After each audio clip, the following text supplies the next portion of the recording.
MIDI's not dead, and other musical ways to use JavaScript.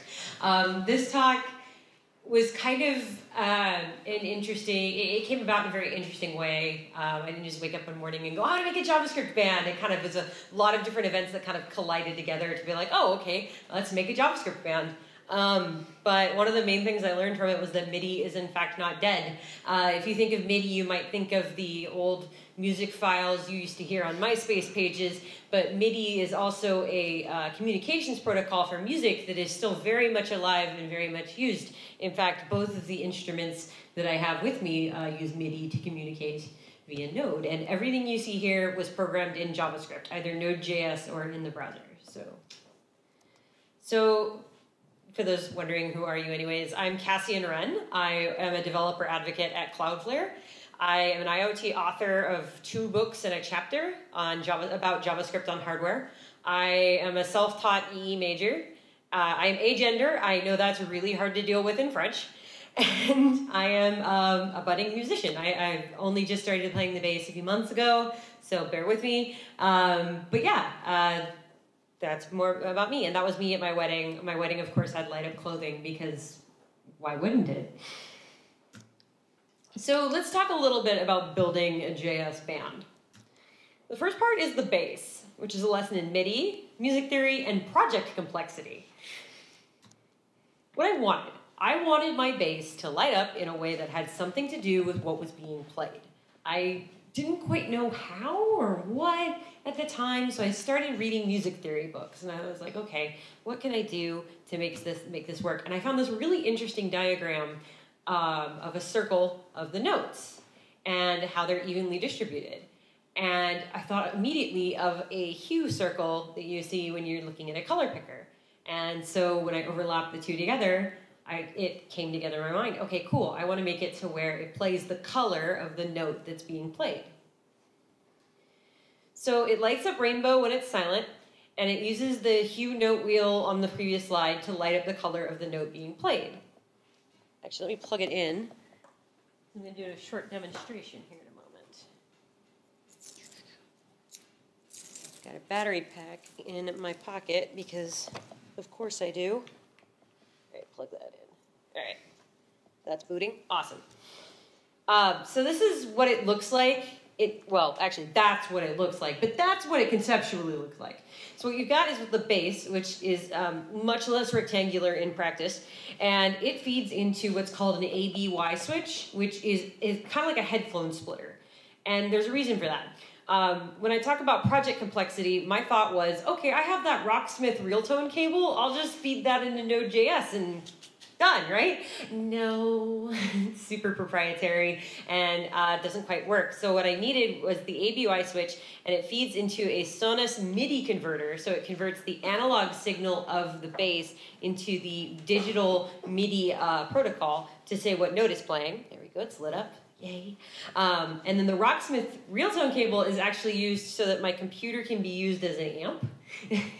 It's kind of funny that way. And so my MacBook is just a very expensive amplifier. And so the Sonos MIDI converter feeds into a Raspberry Pi. The Raspberry Pi feeds into a Fade Candy, which is a small microcontroller that is used to run WS2812 and other address-built LEDs with dithering and fading effects that you don't have to deal with yourself, because that's a lot of complex math. And so that's what the system looks like. So how it works is the analog sound comes out of the bass and into the ABY switch. One fork goes to the Sonos MIDI converter. The Sonos data goes into a Node script that determines the hue of the note, and the Node script tells Fade Candy what color to set the lights. The other fork goes into the Rocksmith cable, which goes into my computer, which is amplified. So how the software works, I used 3 different NPM modules for this. I used MIDI, tonal, and color. MIDI takes the MIDI data from the converter, and tonal tells me what note is being played, because I didn't want to have to learn every single detail about MIDI. I then use color and the HSV algorithm to get the hue of the note that's being played, and then I send OBS data to the Fade Candy server, SFA server, to light it up. So this is my short demonstration. Let me make sure everything's plugged in.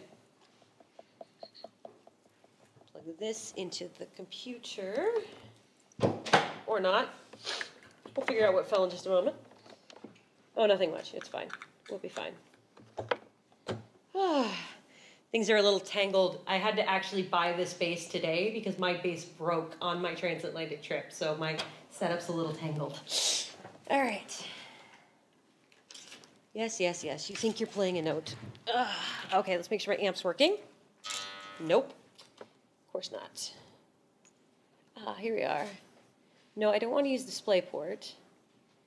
I want to use the Rocksmith adapter. All right. Sound. Helps when I can type. There we are. Input. No, you have the real tone cable plugged in, don't you? All right, you take a seat. Make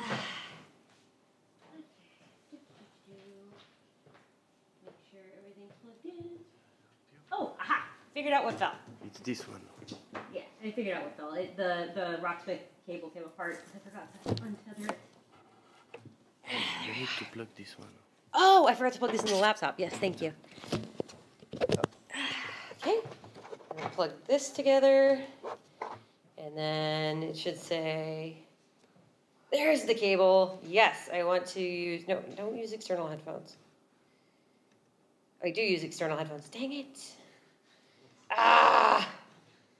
One of these days.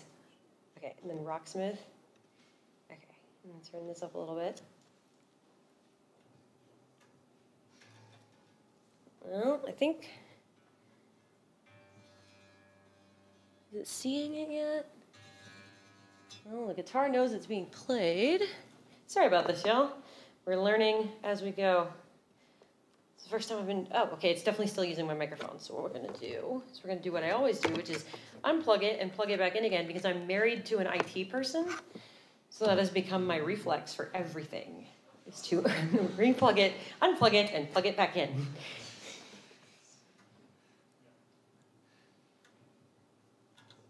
Okay, I think, yeah, here's it. And then I want to use the external speakers, please. Recording settings. Oh, goodness. I'll redo this. And then plug it back in. And it's going to ask me again. And this time, I will say use external headphones. Okay. Ha! All right. Thank you. Thank you for applauding me for getting this to work. So I'm going to sit down, and I'm going to remember that I'm right-handed, because that's an easy thing to remember. All right. Like I said, I had to move things, so some of the tape's not quite where it should be. So what I'm going to do is I'm going to play a very simple scale. Again, not a professional bassist. This is my E. Turn this up a little bit. Beep.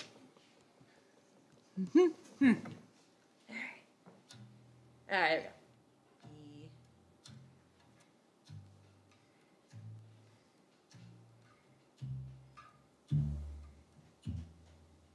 So you can see each note.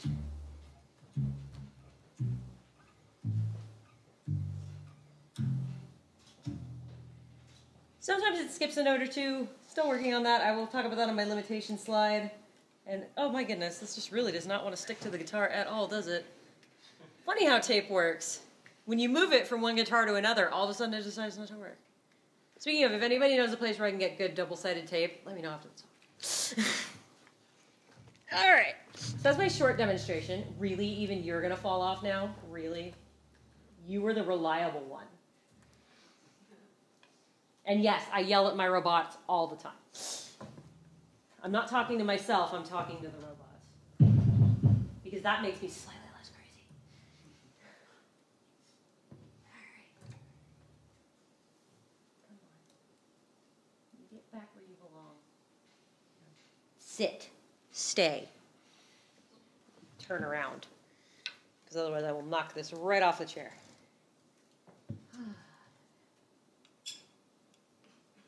Alrighty. You know what?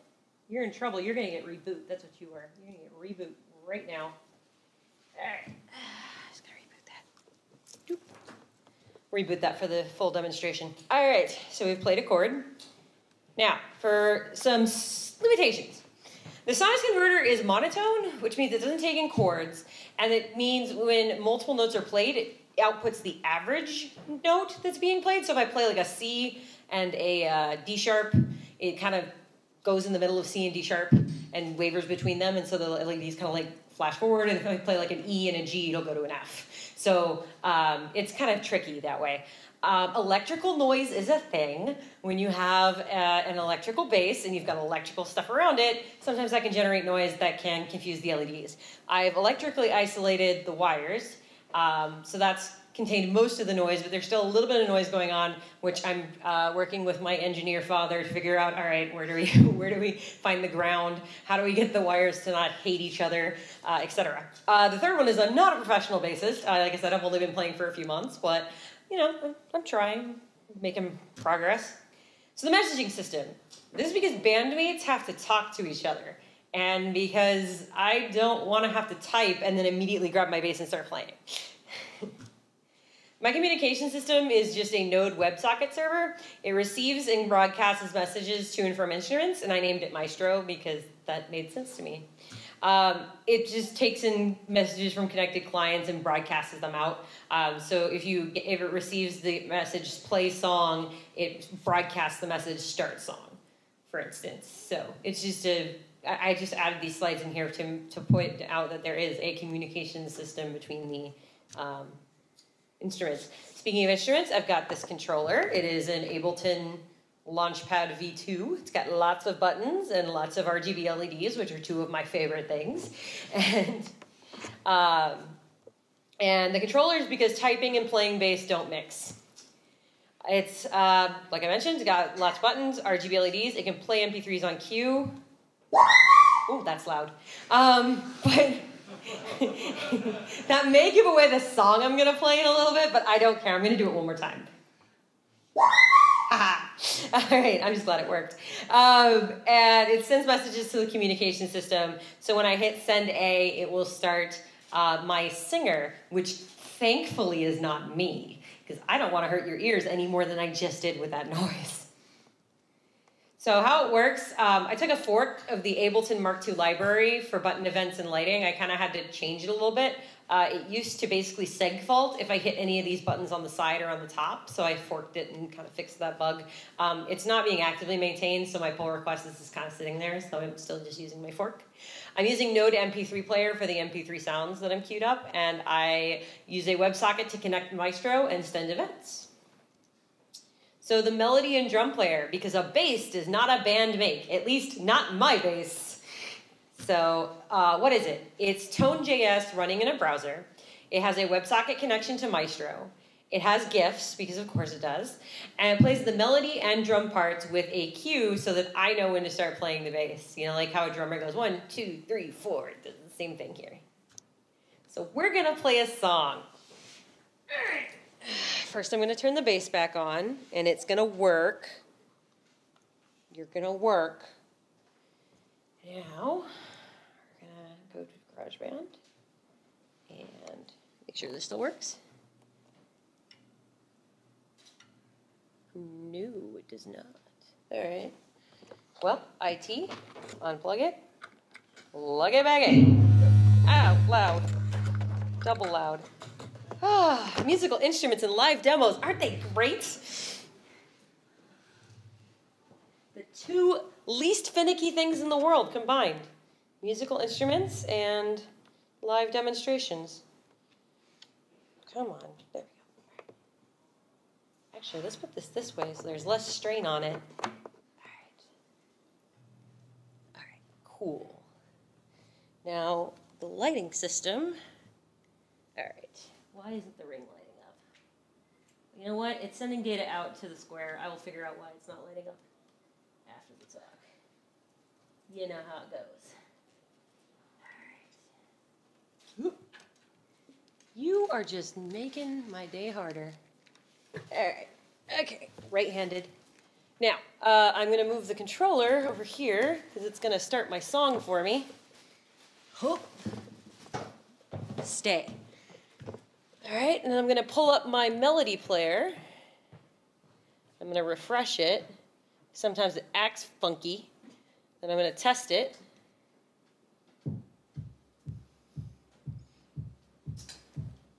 Cool. All right. Now, I'm going to sit down. We're going to play a song, dang it. I am right-handed. Of Mike, I am right-handed. I have zero problems with this when I'm practicing, but you put me on a stage and all of a sudden I think I'm left-handed. Yeah, I do want some tape. Tape what you want, what do you need? Just a little bit. That's one way to do it. You need more, let me know. Nah, I'm good for now. All right, here we go.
Stay.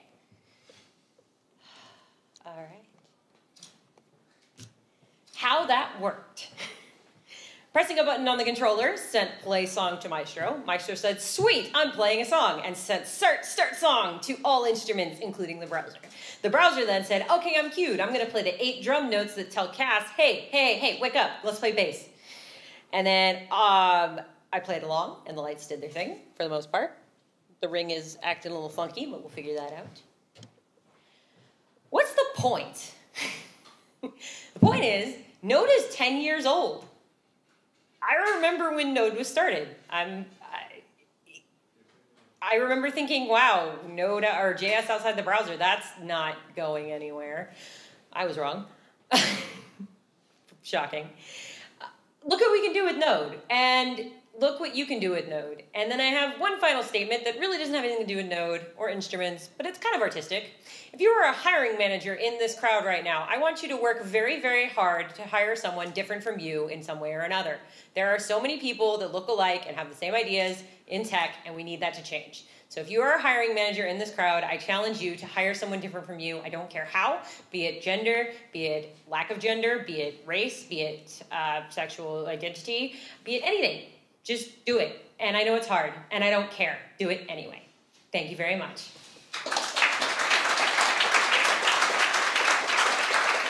I will now take questions. So if you have a question, raise your hand, and we'll bring you a microphone. And I'll also be around.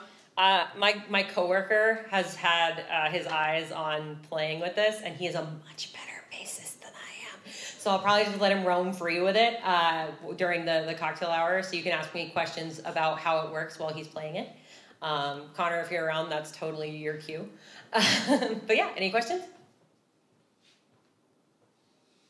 Okay. Cool. Well, I will be around, so if you just want to ask me a question in person, feel free to do that. There are cocktails in the back. I'm being queued, so you don't have to leave yet, and I won't be. I'm just going to leave my instruments up here, actually, if that's cool with everybody, and I'm just going to let Connor play around with it. Feel free to come on up if you want to, and then I'll be around. So let's give another round of applause to our host, to Voodoo, because they're awesome. And can we get a round of applause for our organizer, because they don't get enough love. They really, really